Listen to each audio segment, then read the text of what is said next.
저는 지금 목사님 소개하신 대로 심신대 수요 정오기도회를 2005년 5월 달에 시작해서 지금까지 17년째 지금 하고 있는데요. 이 17년의 기도 속에서 하나님께서 제게 깊은 환상과 확신을 주신 것이 있습니다. 주님이 개인적으로 제게 주시는 환상과 확신. 그 환상은 이제 한국교회에 다시 한번 하나님께서 큰 부흥을 주신다는 것입니다. 어떻게 보면 마지막 부흥이 될 수도 있는데 하나님께서 한국교회를 그동안 150여 년 처음 선교사님을 온 때로부터 시작해서 그렇게 지나가는 동안에 하나님께서 큰 은혜, 부흥의 은혜를 그동안에도 부어주셨는데 이제 이러한 모든 부흥과 은혜를 합친 것보다 더 강력하고 더 충만하고 더 권능으로 역사하는 마지막 대부흥을 주실 것이다. 할렐루야. 이런 환상을 보게 하셨고 확신을 갖게 하셨고 이렇게 하나님께서 한국교회를 다시 축복하시는 목적은 우리 자신들만 좋게 하려는 것이 아니라 이제 한국교회를 통해서 주님이 마지막으로 하실 일이 있으시기 때문입니다. 마지막으로 주님이 이루실 경륜, 주 예수의 재림을 준비하기 위한 주님의 마지막 경륜, 이 땅과 열방을 구원하고 치유하고 새롭게 하면서 이제 마지막 알곡 추수의 역사가 남아있는데 이 사역을 감당하게 하시려고 한국교회에 다시 한번 그런 놀라운 부흥을 주신다는 것입니다. 이것은 제가 받은 환상이고 확신이고 그러면서 하나님께서 계속 저에게 명령을 하고 계십니다. 너는 가서 부흥을 선포하라. 내 종들에게 내 백성에게 너는 부흥을 선포해라. 21세기 지구촌 대부흥의 역사를 선포해라. 네가 선포하는 대로 내가 행할 것이니라. 이런 감동을 주시면서 지금 계속 도전하고 계십니다. 그래서 제가 교회들 방문할 때마다 기회가 되는 때마다 이 하나님의 그 경륜 또 이 마지막 때에 주신 하나님의 뜻을 우리 목사님들과 성도님들에게 전하면서 어떻게 이 마지막 부흥을 받아서 우리가 먼저 부흥을 하고 그걸 토대로 해서 땅끝까지 나가게 할 것인가. 이러한 사명을 놓고 또 환상을 놓고 비전을 놓고 기도하는 교회가 되도록 지금 계속해서 기도로 교회들을 도전하고 있습니다. 그런데 마침 이렇게 하나님의 뜻이 있으셔서 우리 강 목사님을 통해서 오늘과 내일 이틀 동안의 기도에 관한 집회를 하게 하신 것 자체가 이제 하나님께서 이 생수교회에 강력하게 역사하신다는 그런 표가 될 줄로 믿습니다. 할렐루야. 기도는 훈련이 아닙니다. 근본적으로 기도는 훈련과 비교가 안 되는 생명 자체입니다. 우리가 하나님 앞에 사는 생명 자체, 이 기도에 달려 있습니다. 기도를 통해서 하나님을 만나고 체험하고 깨닫고 확신할 뿐만 아니라 하나님께서 그리스도 예수를 통해 준비하신 모든 축복과 은혜와 권능과 생명, 능력, 모든 것, 하나님께서 간 모든 것이 이제 무엇을 통해 우리에게 오겠습니까? 기도입니다. 기도. 그래서 이 기도는 뭐 하라, 하지 마라 이럴 필요가 없습니다. 이 기도에 대한 은혜가 오면 하지 않으면 견딜 수가 없는 이런 하나님의 생명과 은혜가 우리에게 오는 근본적인 통로이기 때문입니다. 할렐루야. 그래서 오늘 내일 여러분들과 함께 이 예수님의 기도, 사도들의 기도의 내용을 다시 간단히 돌아보고 또 그거에 기초해서 함께 기도할 때 여러분들의 영혼이 주님을 향해 활짝 열릴지어다. 열리게 될 줄로 믿습니다. 주님 얼굴이 보이고 주의 음성이 들려오고 그 보좌가 보이고 그 보좌로부터 흘러나오는 생명수의 강물이 여러분들의 심령에 이르고 배까지 차게 될 줄로 믿습니다. 그러면 여러분들의 심령에서부터 이제 솟아나게 돼 있습니다. 솟아나는 샘물이라고 했지 않습니까? 내가 주는 물은 영생하도록 솟아나는 샘물이 될 것이다. 실제로 솟아납니다. 여러분들의 심령에서부터 천국의 샘물, 은혜의 샘물, 평화의 샘물, 기쁨의 샘물, 소망의 샘물이 솟아나게 돼 있습니다. 왜요? 성령님이 역사하시니까. 또 여러분들의 배에서부터 생명수의 강물, 생수의 강물이 여러분들의 심령에서부터 흘러나와서 여러분과 여러분 가정과 여러분 주위에 있는 많은 사람들에게 복의 통로가 되고 은혜의 통로가 되고 구원의 통로가 다 되게 하실 줄로 믿습니다. 할렐루야, 할렐루야. 우리 한번 기도하겠습니다. 하나님 아버지, 이 생수교회 강신영 목사님 또 여러 주님의 귀한 자녀들 이렇게 이 어려운 기간 시간을 들여서 주님 앞에 나와 기도하며 그 기도를 체험하며 아버지 기도를 통해 주님의 존재 속으로 더 깊이 들어가게 지금 역사해 주시니 감사드립니다. 주님께서 생수교회를 통해서 그야말로 이제 생수가 솟아나게 하실 줄로 믿습니다. 성수의 강물이 되어서 귀한 자녀들의 그 배에서부터 흘러나오게 역사해 주실 줄로 믿습니다. 그래서 이 생수의 샘물, 생수의 강물이 이곳으로부터 시작해서 이제 열방으로 나가서 이제 마지막 때 주님이 이루실 마지막 대부흥의 사명을 감당하고 마지막 추수의 경륜을 성취해서 주 예수의 재림을 준비하는 그 선봉에 서고 또 그 나팔을 불면서 앞서가는 교회가 되게 주님 축복해 주실 줄 믿습니다. 하나님 아버지, 오늘 또 주께서 하늘을 활짝 여시고 주님이 직접 말씀해 주세요. 이 잔은 가리워 주시고 주님이 직접 주님의 자녀들에게 말씀해 주셔서 그 말씀이 심령을 강타하며 그 심령을 뚫고 들어가서 심령의 모든 어두움들을 다 몰아내고 주여 주의 생명이 그 심령 속에 충만하게 자리 잡는 시간이 되게 역사해 주시옵소서. 감사하고 예수님의 이름으로 기도합니다. 아멘, 아멘. 예수님의 생애는 한마디로 말하면 기도의 삶이었다, 이렇게 정의할 수 있습니다. 예수님의 공생애는 기도로 시작해서 기도로 진행하셨고 또 기도로 마치셨습니다. 그분의 공생애는 처음부터 끝까지 기도로 이루어진 공생애의 삶이었다, 이렇게 말씀드릴 수 있습니다.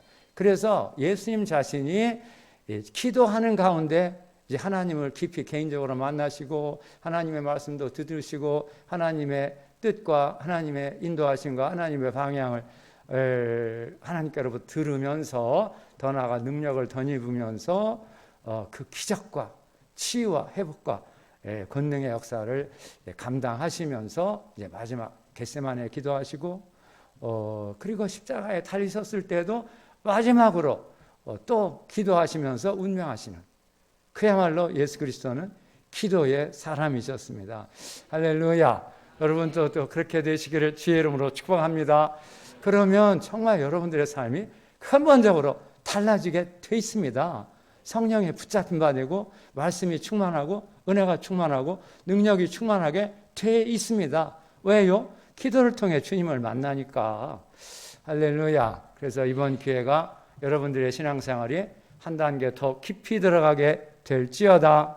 또 더 높이, 하늘 높이 성령의 날개를 타고 높이 날아가 주님 보좌 앞에 이르러 주의 얼굴이 보이고 주의 음성이 들려오고 그 내 생물과 24장로가 보이고 그리고 그 보좌로부터 흘러나오는 생명수의 강물, 이것을 마시는 이런 시간이 되시기를 주의 이름으로 축복합니다. 다니엘 7장 9절 10절에 보시면 하나님의 존재가 또 이렇게도 표현되어 있습니다. 불타고 계신다. 불로 표현되어 있습니다. 그의 보좌는 강렬한 불꽃 같고 불의 꽃 같고 불이 활활 타니까 꽃이 피는 그 보좌의 바퀴는 타오르는 불 같고 그 보좌로부터 불이 강같이 흘러나오고 있다.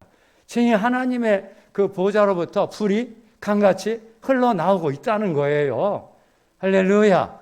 우리 육안은 안 보이죠. 그런데 주님이 역사하셔서 우리 영안이 열리면 크게 보이게 될 것입니다. 이 불이 무슨 불이겠습니까? 무슨 불이겠습니까? 믿는 자에게는 생명의 불이죠.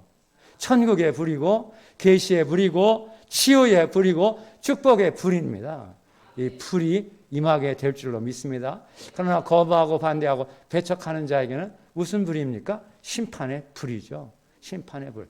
그래서 지금 주님은 심판도 행하고 계십니다. 하나님의 진노가 불의로 진리를 막는 자들의 모든 경건하지 않음과 불의에 대하여 하늘로부터 지금 나타나고 있다고 성경이 선언하고 있습니다. 지금도 주님은 진노로 심판하고 계십니다. 그 진노는 이 하나님을 거부한 인생들을 사탄의 손에 내버려 두는 거예요. 내주시는 거예요. 사탄의 손에 내주시니까 그냥 사탄의 지배를 받고 온갖 악하고 더럽고 어두운 생각을 하고, 그런 악하고 더럽고 어두운 생각에서 그런 악하고 더럽고 어두운 말과 행동이 나오고, 그런 사람들이 모여 사는 사회가 혼란하고 무질서한 이런 세상이 되고 있지 않습니까? 지금 이 세상이 너무나 하나님 보시기에 미쳐가고 있는 거예요. 미쳐가고 있습니다. 이 젠더라고 하는, 이거 완전히 아무런 증거도 없고 인간이 만들어낸 거짓 조작 불법으로 만들어낸 이 젠더를 가지고 성의 정체성을 만들고, 원래 하나님께서 창조 때에 남성과 여성, 남자와 여자 두 개의 성 정체성을 가진 이 존재로 창조하셨지 않습니까? 뚜렷하게 생물학적으로 해부학적으로 구분되는 이런 신체의 구조를 가진 존재로 창조하셨습니다. 그렇게 하신 의도와 목적이 뭡니까? 한 남자와 한 여자가 만나서 결혼하고 자녀를 출산하고 이 축복을 이어가게 하기 위해서 그런 성 정체성을 가진 인간으로 만드신 것인데, 이런 창조의 원리, 의도, 목적 다 파괴하고 해체하고 그냥 내가 내 생각대로 젠더를 결정할 수 있다. 수많은 젠더를 만들어내고 이 젠더를 차별하지 말고 또 혐오하지 말아야 되는 것이다. 성경의 기초에서 그것이 죄악되고 불의한 것이고 악한 것이라는 이런 말을 하면 그건 혐오하는 것이고 차별하는 것이다. 막 이렇게 프레임을 씌워서 거부하고 이제 이것을 또 법으로 만들어 강제하려고 하는 이런 데까지 지금 나가고 있지 않습니까? 철저히 하나님을 거부하고 반대하고 배척하는, 하나님의 이름을 모독하고 모욕하고 하나님의 권위를 무시하고 멸시하고 하나님의 진리를 반하고 반역하고 하나님의 교회를 박해하고 파괴하려고 우는 사자같이 달려들고 있는 이런 사탄이 지금 우는 사자같이 교회를 파괴하려고 교활하게 이러한 인간이 만든 사상과 이념을 이용해가지고 교회를 파괴하려고 교활하게 공격을 하고 있습니다. 우리가 정신을 바짝 차려서 성령의 충만함을 덧입지 않으면 다 이 사탄의 물결에 휩쓸리고 마귀의 공격에 넘어가서 우상숭배에 빠지든지 하나님의 말씀 불순종하든지 배교의 벼랑 끝으로 떨어질 수밖에 없는 이런 위기 상황 속에 우리가 살고 있습니다. 우리는 정말 정신을 바짝 차리고 기도해야 되는 이런 상황입니다. 그런데 할렐루야, 그런데 이 위기는 우리가 하나님 앞에 위대한 기회로 다가오는 것입니다. 정말 주님의 살아계심과 도우심과 역사하심을 체험하는 이런 위대한 기회, 주님 영광의 때, 또 소명, 사명 감당의 때로 주님이 우리를 위기 속으로 몰아넣으시는 것입니다. 위기 속에서 주님 우리를 훈련하고 단련하시고 양육하고 연단하셔서 정말 이러한 위기를 돌파하고 사탄의 회방도 물리치고 마귀의 공격도 격파하고 주의 복음 들고 땅끝까지 나가는 그런 충성된 증인들, 예수의 참된 제자들을 길러내는 기회로 삼고 계신 것입니다.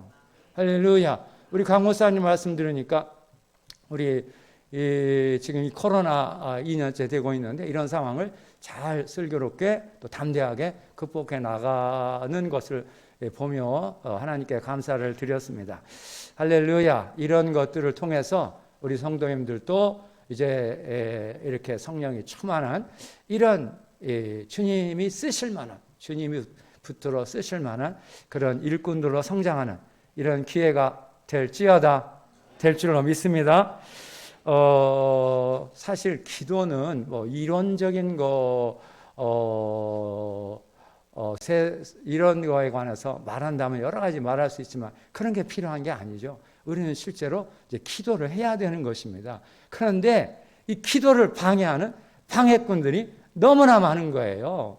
제가 이 지속적인 합심기도에 그러신 이 수요정오 기도에 하다 보니까 기도를 하지 않아도 되는 이유, 수만 가지로 다가오면서 기도하지 못하게 방해하는 방해 공작이 여러 가지로 있는 것입니다.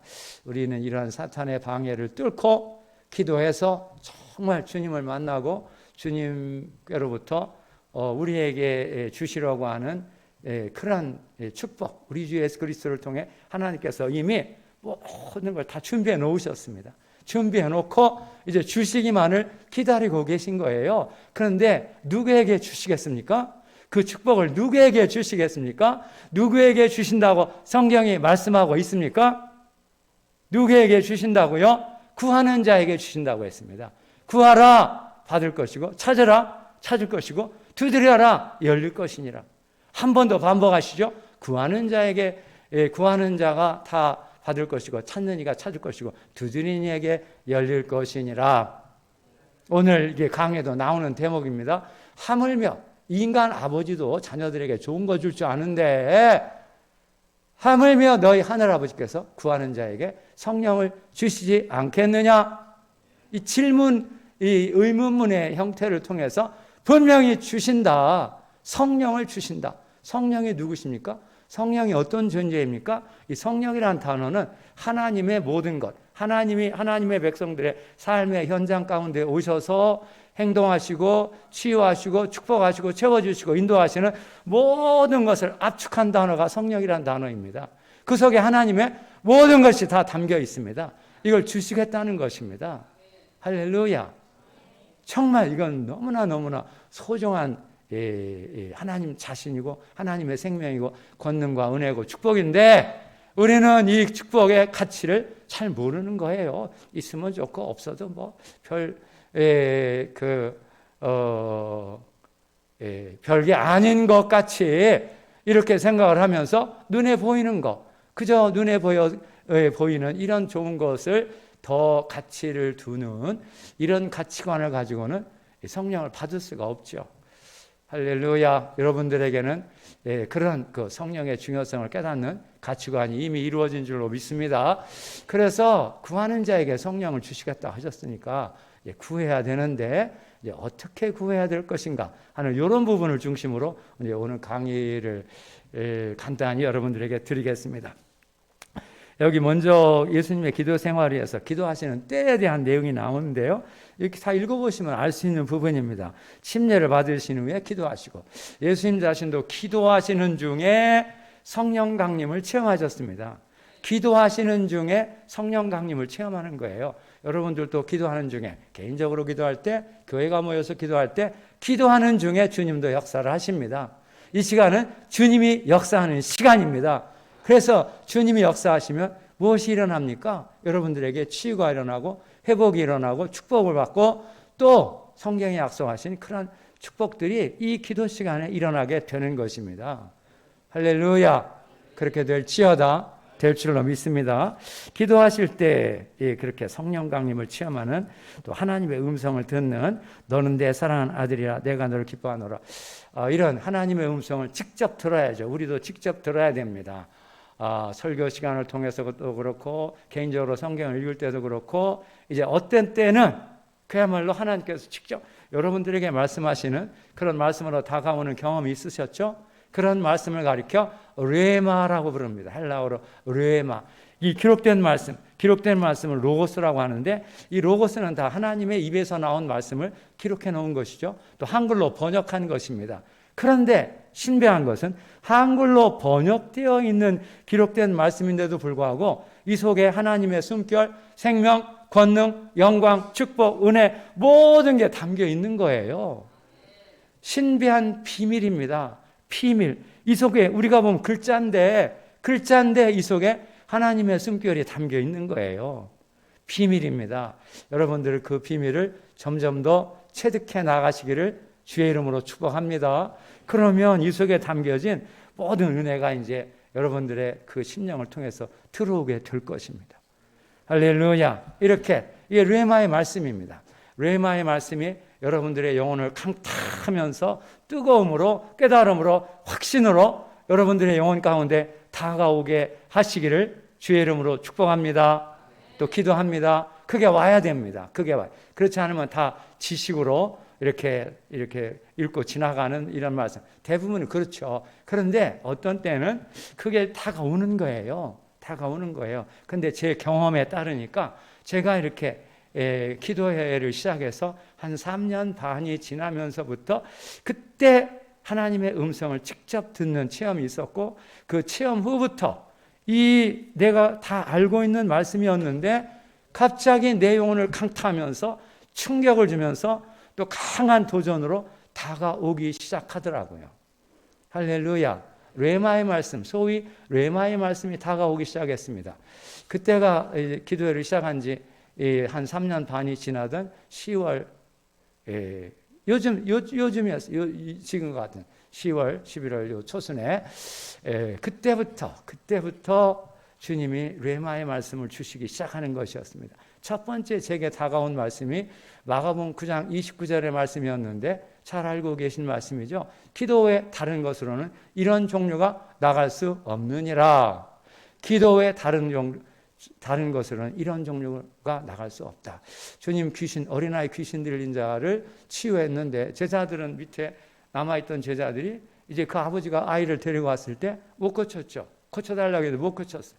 그 아버지가 예수님께 그 제자들의 무능함을 고발하고 있습니다. 당신의 제자들에게 이 아이를 고쳐달라고 데리고 왔는데 능히 하지 못하더이다. 예수님 책망하시고 믿는 자에게는 능치 못할 일이 없다 이렇게 말씀하시면서 귀신을 쫓아내시죠. 그러고 나서 제자들이 와서 질문하죠. 우리는 왜 못 쫓아냈습니까? 그랬더니 주님이 이 말씀하시는 거예요. 기도의 다른 것으로는 이런 종류가 나갈 수 없다. 귀신 축출이라고 하는 이 역사는 사람의 능력, 재능, 지식 이런 걸로 되는 게 아니다. 기도에서 하나님의 능력으로, 하나님의 은혜로, 하나님의 역사로 되어지는 그런 치유의 역사지 이게 사람의 노력이나 지식이나 이런 걸로 되는 게 아니다. 기도의 다른 것으로는 이런 종류가 나갈 수 없다. 마찬가지죠. 여러분들도 기도의 다른 것으로는 주님을 만날 수가 없습니다. 주님의 그 임재 속으로 깊이 들어갈 수가 없는 것이죠. 할렐루야. 그래서 여러분들이 이제 기도에 더 깊이 들어가서 주님 임재 앞에 깊이 나가서 그 얼굴이 보이고 음성이 들려오고 보좌가 보이는 이런 깊은 곳으로 들어가게 되시기를 주의 이름으로 축복합니다. 할렐루야. 새벽 기도도 하셨는데 새벽에 예수께서 일어나 나가 한적한 곳으로 가서 거기서 기도하셨다. 일어나 나가 가서 기도의 장소로 가셨습니다. 기도의 장소인 교회로 오셔서 기도하실 때 더 강력한 은혜가 여러분들에게도 임하게 될 줄로 믿습니다. 산기도 철학기도 어떤 때는 이렇게 누가복음 6장 12절 13절 이때 예수께서 기도하시러 산으로 가사 밤이 새도록 하나님께 기도하시고 밤이 새도록 산에서 기도를 하신 거예요.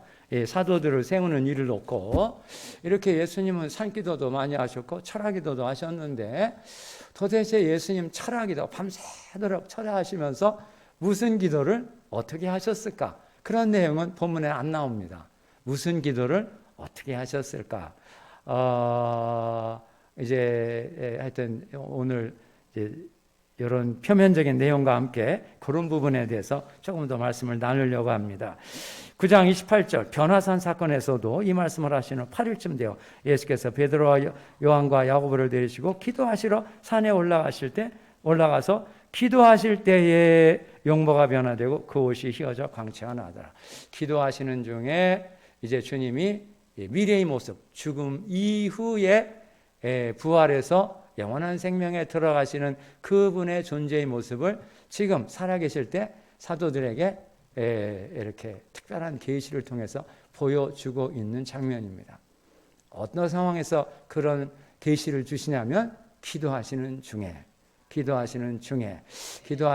여러분들에게도 이렇게 주님이 나타나고 주님의 얼굴이 보이고 주님과 만나는 이런 은혜가 임하게 될 줄로 믿습니다.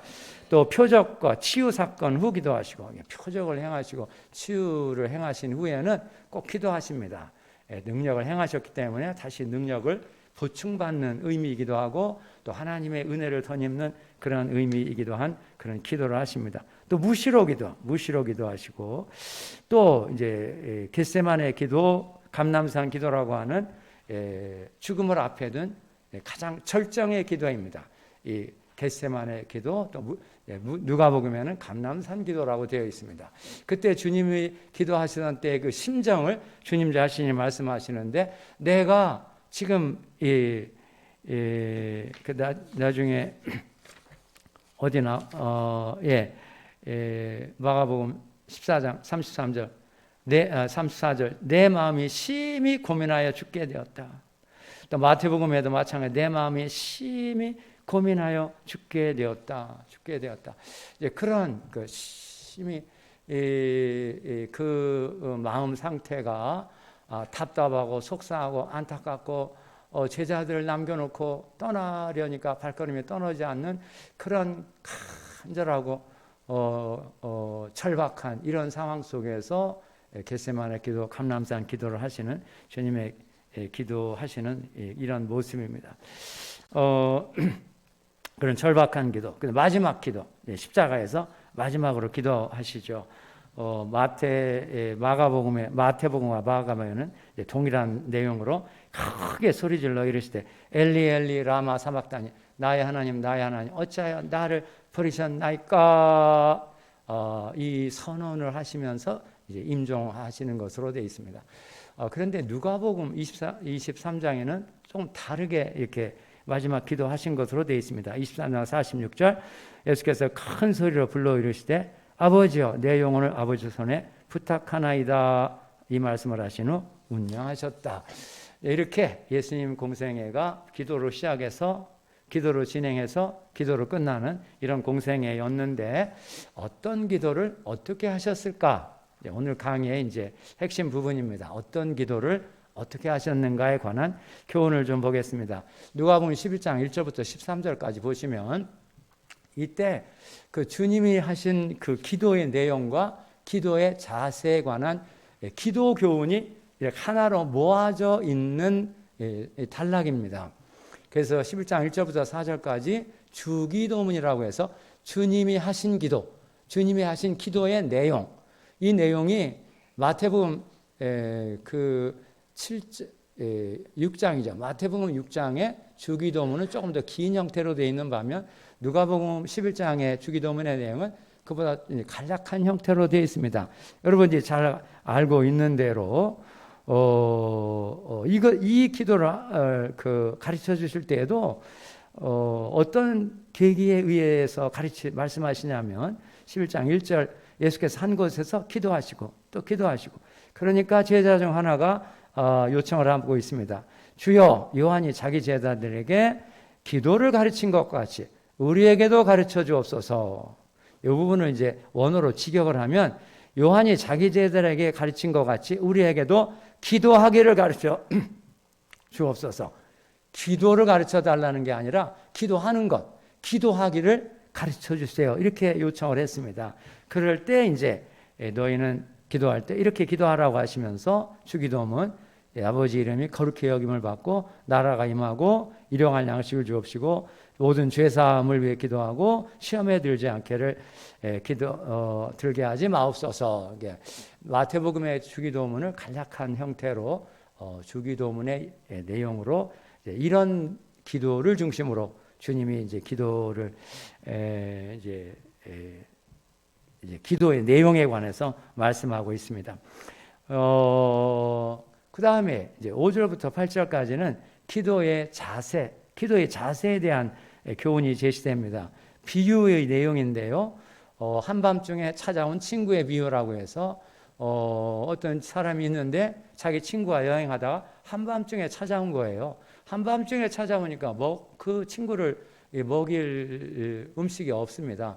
그런데 중동지방의 문화에서 찾아온 친구를 극진하게 좀 대접을 해야 되는 게 문화인데 먹을 게 없으니까 옆집 친구에게 가서 요청을 하는 거예요. 친구야, 내 친구가 이렇게 해서 지금 찾아왔는데 내가 그를 대접해야 되는데 먹을 게 없다. 떡 3덩이만 좀 빌려줘라.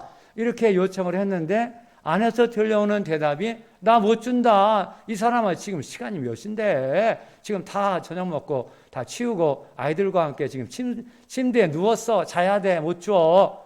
이렇게 대답을 하더라는 거예요. 그러면 어떻게 하냐? 이 사람이 거절하니까 그러면 거절하니까 포기할 거냐? 포기하지 말라는 것이죠. 그러니까 이제 8절 결론으로 내가 너희에게 말하노니 비록 벗됨을 인하여서는 일어나 주지 아니할지라도 그의 간청함을 인하여 일어나 그의 소용대로 주리라. 그러니까 친구된 관계로서는 일어나 주지 않을 거다. 그렇지만 그의 간청함을 인하여 일어나 그의 소용대로 줄 것이다. 여기 일어나라는 동사가 간청하다는 어구 앞뒤로 이게 두 번 나오죠. 벗된 관계로서 일어나 주지 않는다. 이때 일어나는 것은 이제 자동사, 자기가 일어나는 것입니다. 자기가 일어나는 선은 안 줄 거다. 지금은 이렇게 일어나서 줄 수 있는 시간도 아니고 환경도 아니니까. 그렇지만 그의 간청함을 인하여 일어나 줄 것이다. 필요한 대로 다 줄 것이다. 이런 강조적인 형태로 되어 있습니다. 그때 일어나는 수동태로서 이제 그 옆집 친구가 와서 간절히 자기 온 친구를 대접해야 된다. 이렇게 간절히 하소연하면서 요청을 하니까 아이고 저 친구 내가 줘야 되겠다. 이렇게 감동을 받고 일어나서 주게 되었다는 것입니다. 그런데 그 감동을 주게 된 요인이 뭐냐면 그의 간청함을 인하여 여기서 예수님은 기도할 때 간청하는 기도를 해야 된다는 것을 말씀하고 있습니다. 간청하는 기도. 간청하는 기도는 어떤 기도겠습니까? 그 세 가지 요소가 있습니다. 첫째는 믿음의 기도입니다. 이건 비유죠. 이건 비유. 하나님 앞에 나아가 기도할 때 간청하는 기도는 첫 번째, 주님이 하신 약속의 말씀, 주님이 응답하시겠다는 수많은 약속의 말씀이 있지 않습니까? 그 말씀에 의지해서 주님 앞에 기도하는 것입니다. 아까 대표 기도하신 권사님 그 기도에도 말씀하셨죠. 누가복음 15장 7절 너희가 내 안에 거하고 내 말이 너희 안에 거하면 무엇인지 원하는 대로 구하라. 그래야만 너희를 위해 그렇게 될 것이다. 너희를 위해 이루어지리라. 할렐루야. 너희가 내 안에 거하고 내 말이 너희 안에 거하면, 이때 말이라는 단어가 르에마타, 지금 말씀드린 르에마라는 단어의 복수입니다. 감동의 말씀이죠. 은혜의 말씀, 생명의 말씀, 내 마음을 막 감동하면서 은혜로 다가오는 그 말씀이 있고, 그 말씀에 기초해서 하나님 앞에 기도하면 반드시 응답해 주시겠다는 약속의 말씀입니다. 할렐루야. 그러니까 우리가 기도할 때, 기도하기 전에 무엇보다도 우리 심령을 감동하는 그 레마의 말씀이 있어야 된다는 것입니다. 우리 마음을 충격을 주고 뚫고 들어와서, 그러면 이 말씀이 오니까 감동이 오고, 내가 무엇을 위해 기도해야 되는 것이구나. 기도 제목이 그때 이제 하나님 앞에 생각이 나는 거예요. 그걸 가지고 기도하면 100% 할렐루야 응답해 주실 줄로 믿습니다. 이렇게 하나님이 주신 말씀을 의지해서, 약속을 의지해서 주님의 응답하심을 믿고 믿음으로 기도하라는 것입니다. 할렐루야. 두 번째, 간청하는 기도는 간절한 기도입니다. 간절한 기도. 간절한 기도는 어떤 기도입니까? 정말 주님의 도우심과 주님의 역사하심과 인도하심을 필요로 하는 상황 속에서 가지는 마음 자세죠. 간절함과 갈급함, 절실함과 절박함, 위급하고 급박한 이런 상황에, 위급하고 급박한 상황이 되면 누구나 다 두 손 들고 하나님 앞에 기도하게 돼 있습니다. 왜요? 위급하고 급박하니까요. 급박하니까. 사무엘상 7장 9절에 이런 말씀이 나옵니다. 사사 사무엘이 미스바에서 기도 운동을 하고 있던 때였습니다. 그런데 갑자기 이 블레셋이 쳐들어온 거예요. 지금 이 기도 운동을 하는 사람들은 평민들이고 무장한 상태도 아니고, 그런데 블레셋 군대가 쳐들어왔으니까 다 이제 몰살될 이런 상황에 처해 있는 것이죠. 그때 이제 사람들은 막 두려워하면서 사무엘을 향해서 당신이 간절히 기도해 주십시오. 막 요청하고 있는 상황인데 이제 그때 말씀 7장 9절에 보면 사무엘이 여호와께 온전한 번제를 드리고 여호와께 부르짖었더니 여호와께서 응답하셨더라. 할렐루야. 여호와께 온전한 번제를 드리고 여호와께 부르짖었더니 여호와께서 응답하셨더라. 어떻게 기도했다고요? 부르짖었더니 여호와께서 응답하셨더라. 그러면 그때 사무엘이 어떻게 부르짖었겠습니까? 이게 제가 벗어도 되겠죠? 어떻게 부르짖었겠습니까? 여호와여, 우리가 다 죽게 되었습니다. 우리를 살려주세요. 우리를 불쌍히 여겨주세요. 이런 거는 부르짖는 게 아니죠. 지금 다 죽게 된 상황인데, 여호와여, 이스라엘이 다 죽게 되었습니다. 우리를 살려주세요. 이거보다도 100배, 1000배 더 간절하게 기도했을 것입니다. 왜요? 위급하고 급박한 상황이니까. 간절한 기도는 부르짖는 기도입니다. 간절히 주의 이름을 부르면서 우리의 위급한 상황을 알리면서 하나님 어떻게 하겠습니까? 당신의 도움만이 우리가 이 문제를 해결할 수 있을 게 아닙니까? 하나님 당신의 도우심을 나타내 주세요. 우리를 인도해 주세요. 이렇게 기도하는 것이 부르짖어 기도하는 것이죠. 마가복음 10장 46절에서 52절까지 이 바디메오, 소경 맹인 거린 바디메오 사건이 나오죠. 소경 거린이 예수 앞에 나와서 눈을 뜨는 놀라운 기적을 체험하게 되는데 그때 바디메오가 예수님께 어떻게 요청을 했습니까? 다윗의 자손 예수여, 나를 불쌍히 여겨서 소리를 질렀다고 했습니다. 다윗의 자손 예수여, 나를 불쌍히 여겼어. 그랬더니 옆에 있는 사람들이 야, 이 사람은 왜 이렇게 떠들어? 입 다물어. 떠들지 마. 막 이렇게 막는 거예요. 그러니까 그러면 이제 위축될 수도 있는데 이 바디메오가 더욱 크게 소리 질러 주님을 향해 외치고 있습니다. 다윗의 자손 예수여, 나를 불쌍히 여기소서. 그런데 거기 바디메오가 소리 질렀다고 나와 있습니다. 어떻게 소리 질렀겠습니까? 어떻게 소리를 질렀겠습니까? 다윗의 자손 예수여, 나를 불쌍히 여기소서. 나는 맹인으로 살면서 어떻게 내가 살아갈 수 있겠습니까? 나를 불쌍히 여기소서. 이런 건 소리 지르는 게 아니죠. 소리 지르는 게. 그가 얼마나 답답하고 안타깝고 속상하고 맹인으로 산다는 게 얼마나 불행한 인생입니까? 우리는 맹인의 그런 간절함과 갈급함이 없죠. 두 눈 뜨고 있으니까. 그런데 맹인으로 살 때 그는 그야말로 그런 간절함과 갈급함, 원한 맺힌 마음이 그 마음에 있는 것이죠. 그런 마음을 가지고 다윗의 자손 예수여, 나를 불쌍히 여기소서.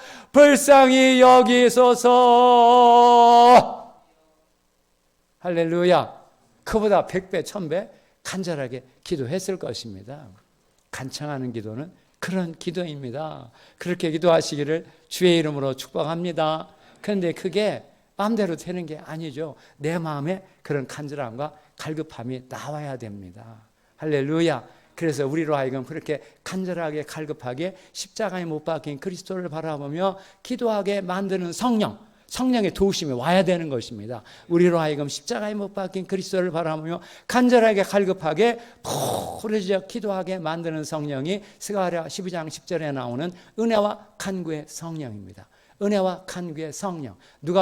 요한복음 19장 37절에 인용된 스가랴 12장 10절의 말씀. 내가 다윗의 집과 예루살렘 거민에게 은혜와 간구의 성령을 부어주리니 그들이 그 찌른 바 그를 바라보고 그를 위해 애통하기를, 독자를 위해 애통하며 그를 위해 통곡하기를, 장자를 위해 통곡하듯 하리로다. 그러니까 십자가에 못 박힌 그리스도, 창에 찔린 옆구리를 바라보면서 그 피와 물과 성령을 사모하며 갈망하며 열망하며 간절하게 갈급하게 애통하며 통곡하며 기도하게 만드는 성령이 바로 은혜와 간구의 성령입니다.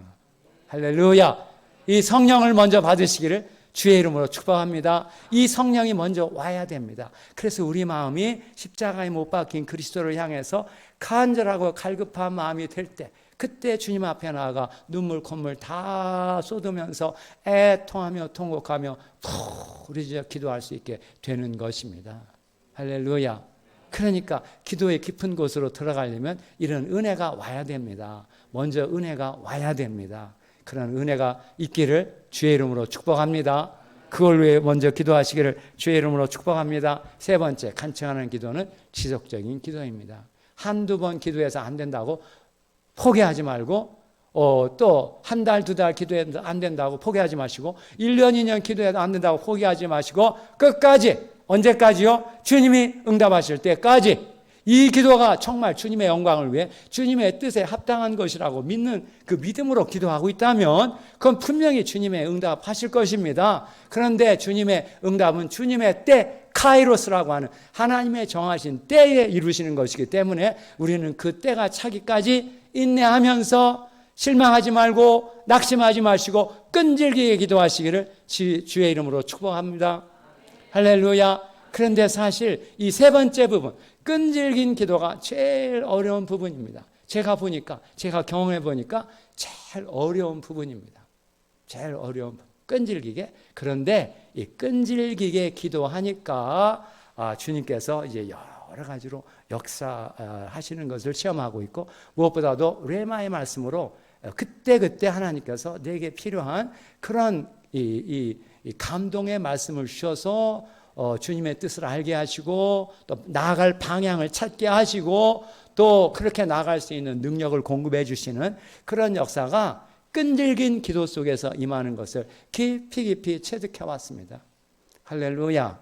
여러분들에게도 이런 끈기가 있을지어다 쉽게 포기하지 마시고 낙심하지 마시고, 그래서 이제 그 3페이지에 세 번째, 간절하고 끈질긴 기도, 이 부분도 마찬가지. 이 부분도 간청하는 기도하고 같은 종류의 교훈을 전달하는 기도의 비유입니다. 여기 1절에 보시면 항상 기도해야 하고 낙심하지 말아야 될 것을 그들에게 비유로 하여 이르시되, 항상 기도해야 되고 낙심하지 말아야 된다는 것입니다. 기도하다 보면 낙심하게 되는 상황이 얼마든지 올 수 있습니다. 얼마든지. 주님의 응답이 쉽게 오지 않는 거예요. 하나님, 내가 언제까지 이렇게 부르짖어 기도해야 되는 것입니까?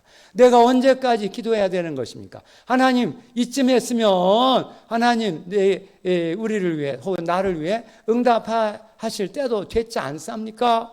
내가 언제까지 이렇게 기도해야 되는 것입니까? 이런 때가 한두 번이 아니더라고요. 그래서 저도 그런 상황에서 간절히 기도하고 있었는데 주님이 제게 말씀하시더라고요. 기다려야 하느니라. 기다려야 하느니라. 내가 언제까지 이렇게 부르짖어 기도해야 되는 것입니까? 그렇게 의문을 품고 있었는데 주님의 응답은 기다려야 한다는 거예요. 할렐루야. 할렐루야. 그런데 놀라운 것은 그 응답이 있은 다음부터 주님이 역사하기 시작하시더라고요. 역사하기 시작하는 것이었습니다. 여러분들에게도 동일한 역사가 임하게 될 줄로 믿습니다. 그래서 과부의 비유 혹은 재판관의 불의한 재판관의 비유, 이 과부가 하나님도 두려워하지 않고 인간을 무시하는 이런 재판관인데, 이 과부가 계속해서 끈질기게 가서 내 원수에 대한 내 원한을 풀어주세요. 내 원한을 풀어주세요. 재판관이니까 당신이 풀어줘야 내 원한이 풀립니다. 풀어주세요. 한두 번은 이제 꿈쩍도 안 하고 계속 이렇게 무시했는데 나중에 끈질기게, 여기 보면 그 5절에 이 과부가 나를 번거롭게 하니 내가 그녀의 원한을 풀어주리라. 그렇지 않으면 늘 와서 나를 괴롭게 하리라. 이때 늘이라는 부사가 끝까지라는 부사이기도 합니다. 그런 의미이기도 합니다. 끝까지. 그 재판관이 들어줄 때까지 하나님께서 응답하실 때까지 상심하지 마시고 낙심하지 마시고 기도하라는 것입니다. 끈질긴 기도죠. 끈질긴 기도, 끝까지 포기하지 말고. 할렐루야. 우리에게 이러한 이러한 투지의 기도, 야성에 기초한 기도, 부르짖어 끈질기게 기도하는 이 기도가 옛날 우리 선배 성도님들, 목사님들에게 있으셨습니다. 그런데 이게 어느 틈엔가 이게 막 많이 흐려진 거예요. 기도마다 막 꽉꽉 차고 부르짖어 개인을 위해, 교회를 위해, 나라를 위해 기도했는데 그런 기도가 다 없어진 거예요. 지금 등 따뜻하고 배부르니까 이제 별로 주님의 도우심, 주님의 은혜가 필요 없는 거예요. 지금 한국교회의 위기는 여기 있습니다. 여기 있습니다. 그 마음에 간절함과 갈급함이 사라진 거예요. 절실함과 절박함이 사라졌어요. 이게 있어야 기도가 나오는 건데 이게 없으니까 기도는 형식적이 되고 형식적인 기도 속에 주님의 역사가 오겠습니까? 안 오죠. 주님은 벌써 다 아시는데 이런 위기 속에서 이제 생수교회에서부터 이런 간절함과 갈급함이 회복될지어다, 절실함과 절박함이 회복될지어다, 위급하고 급박하고, 지금 영적으로 보면 우리가 다 사탄의 물결에 휩쓸려 떠내려갈 수밖에 없는 이런 위급한 상황입니다. 절체절명의 위급한 상황, 마귀에게 다 잡혀서 이제 배교의 벼랑 끝으로 떨어질 수밖에 없는 이런 위급한 상황입니다. 영적으로 보면 급박한 상황입니다. 지금 간절하게 교회를 위해서, 한국교회 전체를 위해서, 또 나 본인과 가정을 위해서 간절히 기도해야 될 때입니다. 할렐루야, 할렐루야. 그런 영안이 열리시기를 주의 이름으로 축복합니다. 할렐루야. 4번 심한 통곡과 눈물의 기도, 감람산 기도, 겟세마네 기도인데요. 누가복음을 통해서 감람산 기도로 보겠습니다. 22장 39절, 예수께서 나가서 습관을 좇아 감람산에 가시매 제자들로 따라갔더니 그곳에 이르러 그들에게 이르시되 시험에 들지 않기를 기도하라 하시고 그들을 떠나 돌덜질 만큼 가서 무릎 꿇고 기도하여, 무릎 꿇고, 예수님 자신도 무릎 꿇고 기도하셨습니다. 무릎 꿇고 기도하면 벌써 마음 자세가 달라집니다. 하나님 앞에 항복하는 자세고, 하나님을 굳게 의지하는 자세고, 하나님의 주권을 따라 응답되기를 바라는 마음 자세가 무릎 꿇고 기도하는 것입니다.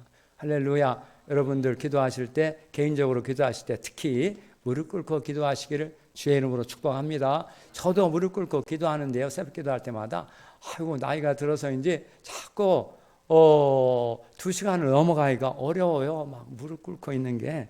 그런데 지금 이제 그런 어려움이 있습니다. 무릎 꿇고 기도하여 아버지, 만일 아버지의 뜻이거든 이 잔을 내게서 옮기시옵소서. 그러나 내 원대로 마옵시고 아버지의 원대로 되기를 원하나이다. 천사가 하늘로부터 나타나 예수께 나타나 힘을 돕더라. 이때 감람산 기도하실 때 천사가 나타나, 이 나타났다는 말이 그 계시의 언어고 영의 깊은 곳으로 들어가 있을 때 나타나는 현상입니다.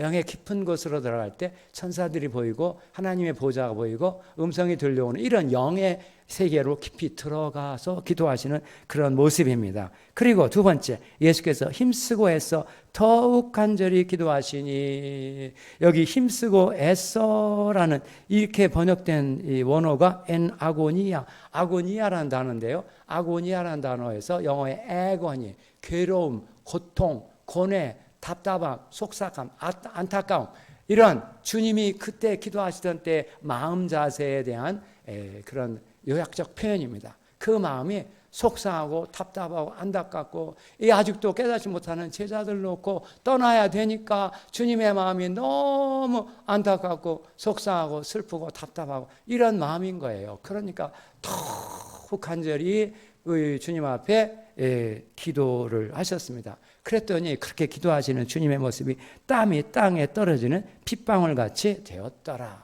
핏방울, 땀이 막 얼굴에서 뚝뚝뚝뚝 이렇게 흘러 떨어지는 것이 핏방울 같이 변화되는 것 같은 이런 간절한 기도하시는 모습이 그렇게 표현되고 있습니다. 그때 그 부활절, 그러니까 6월절을 전후한 시기에 지금 주님이 감람산에서 기도하셨는데 그때가 요즘의 계절로 치면 3월 말, 4월 초, 3월 말에 해당합니다. 그러니까 아직 겨울이 다 채 가시지 않은 아직 추운 계절입니다. 산에, 더군다나 또 산속에 예수님 입으신 옷이 변변찮으셨을 텐데 그런 옷을 입고 그 계절에 산속에서 기도하시는데 땀이 막 뚝뚝뚝뚝 떨어지는 그런 기도를 올리시는 이런 모습을 보여주고 있습니다.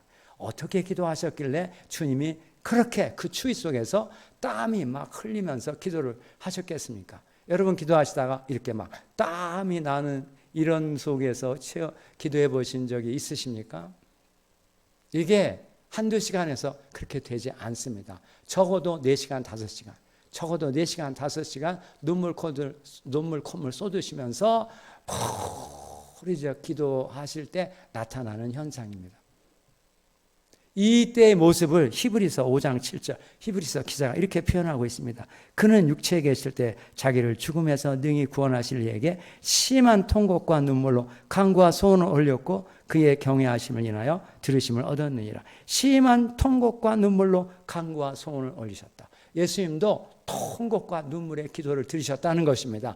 그냥 통곡도 아닙니다. 심한 통곡, 눈물, 콧물 다 쏟으시면서 인류의 죄와 죽음의 권세 아래 멸망할 수밖에 없는 인류를 위해 기도하고 제자들을 위해 기도하고 원수들도 위해 기도하고 주님이 마지막 기도하시는 그 기도의 장면이 이렇게 통곡과 눈물을 흘리시며 기도하시는 그 기도의 모습, 절정의 기도를 보여주고 있습니다.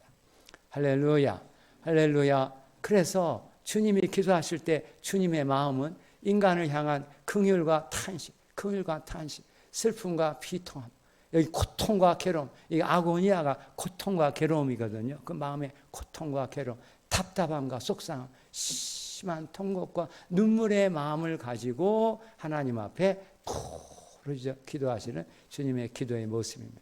할렐루야, 할렐루야. 이런 기도의 경지에 들어가시기를 주의 이름으로 축복합니다. 축복합니다.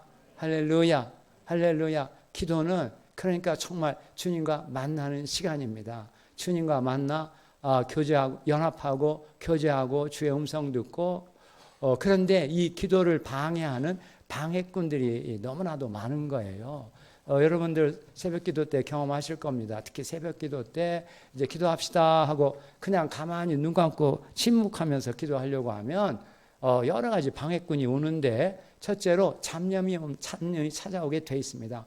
자꾸 엉뚱한 생각이 드는 거예요. 기도하려고 하는데 엉뚱한 생각이 들어와서 기도를 방해하는 거예요. 많은 경험을 하실 거예요. 이 방해꾼들을 물리쳐야 됩니다. 물리치고 또 졸음이 자꾸 졸음이 와 졸음도 쫓아야 되고 또 이제 내 말을 그치고 하나님의 음성을 들어야 되는데 자꾸 내 말이 나와. 내 속에서 하나님 이거 필요하고 저거 필요하고 지금은 이렇고 저렇고 내 아들 이렇고 내 딸 이렇고 막 이렇게 하나님 앞에 아뢰고 싶은 내 말만 자꾸 나오는 거예요. 그러니까 주님이 내 말을 그치고 주님의 음성을 들어야 되는데 이 기도가 이제 기도의 후반부에 해당하는 것인데요. 이렇게 이 침묵의 기도, 묵상의 기도라고 하는 이 기도의 후반부, 예수님의 기도에도 두 가지 요소가 있었습니다. 첫째는 발성기도, 기도의 처음에는 발성, 입으로 하나님의 이름을 부르면서 찬양과 감사와 간구, 찬양, 감사, 간구하는 이게 발성기도입니다. 한 20분이고 30분 혹은 1시간 뭐 이렇게 발성으로 기도하고 그 다음에는 이제 기도의 본격적인 기도로 돌아가야 됩니다. 그때는 내 말을 그치고 이제 침묵 속에서 하나님의 음성을 듣기 위한 기도 속으로 들어가야 됩니다. 그런데 이 기도가 쉬운 게 아닌 거예요. 방해꾼들이 너무 많아요. 이렇게 잡념도 또 자꾸 내 말이 나와. 내 말을 그치고 하나님의 음성을 들어야 되는데 내 말을 통해 하나님의 음성을 방해하는 이런 요소들이 있어서 이런 방해들을 다 뚫고 돌파하고 내 영혼이 하나님 앞에 집중하게 될 때 그때 하나님의 음성이 내게 들려오게 되더라고요. 할렐루야. 그런데 어떻게 해야 그렇게 잡념이 떠나가고 내 영혼이 하나님 앞에 집중하는 그런 기도를 드릴 수가 있겠습니까? 제가 경험을 해보니까요. 이 처음 발성 기도를 제대로 해야 침묵 기도에 제대로 들어갈 수 있는 것을 이렇게 체득하는 그런 경험을 하게 하시더라고요. 이 발성기도, 부르짖어. 처음. 그러니까 발성기도의 품질이 침묵기도의 품질을 결정한다. 제가 이런 표현을 만들어냈습니다. 발성기도의 품질이 침묵기도의 품질을 결정한다. 발성기도를 정말 주님 앞에 두 손 들고 부르짖어 기도하게 되면 잡념이 떠나가고 내 영혼이 하나님 앞에 집중하게 됩니다. 그러면 그때 내 말을 그치고 침묵 속에서 내게 말씀하시는 하나님의 음성이 들려오게 돼 있습니다. 내가 외워서 알고 있던 어떤 말씀이 올 수도 있고 하나님이 그 상황에 맞게 제게 말씀하셨던 것처럼 기다려야 하느니라 이런 식으로 말씀하실 수도 있고 여러분들에게 개인적으로 말씀하시는 하나님의 음성이 들려오게 돼 있습니다. 그때 그러니까 먼저 이제 그렇게 잡념이 떠나가고 내 영혼이 하나님 앞에 집중하기 위해서는 부르짖어야 됩니다. 부르짖을수록 한 1시간이고 2시간이고 부르짖다 보면 이런 잡념이 떠나가고 내 영혼이 내 신체에 이런 힘도 다 빠지고 피곤해지고 그럴 때 내 영혼이 하나님 앞에 집중하게 되고 그때 내 말을 그치고 주님 앞에 서서 묵상기도로 들어가면 그때 여러 가지 하나님의 은혜가 여러분들에게 임하게 될 것입니다. 레마의 말씀을 그때 주십니다.